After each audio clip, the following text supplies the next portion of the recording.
Siya lang, ayan lang. Kinuha ko na si Mimi diri lang. Kasi magkukuha pa ako sa school sa anak ko. No? 3:59 pa, so 5 pa, may isang oras pa ako lang. Ayan mga langga, no?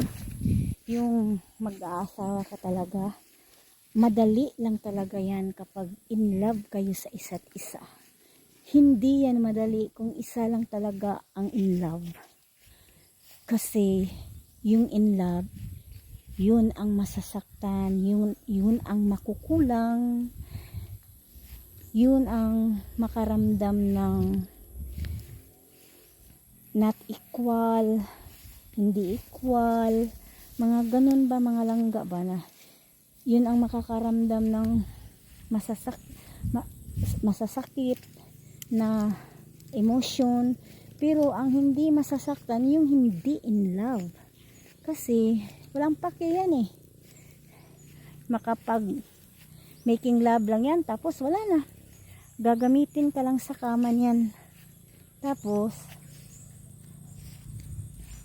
pag magamit ka na sa kama, kontenta na yan, hindi na yun magbibigay ng time kasi ayaw eh. Unless kung ma-develop. Paano kung hindi ma-develop? Halika na dito, Mi. Kaya yung sabi nila na hindi madali yung pag-aasawa, yes, hindi po yun madali kapag ang isa lang ang in love, no?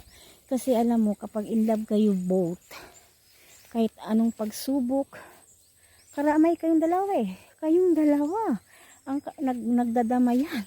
Kaya kayang-kaya ninyo yan.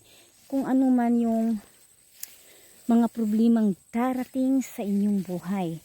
Kasi dalawa kayo eh. Kung isa lang talaga yung in love, ay mahihirapan. Kasi walang katuwang. Ganun lang yun lang.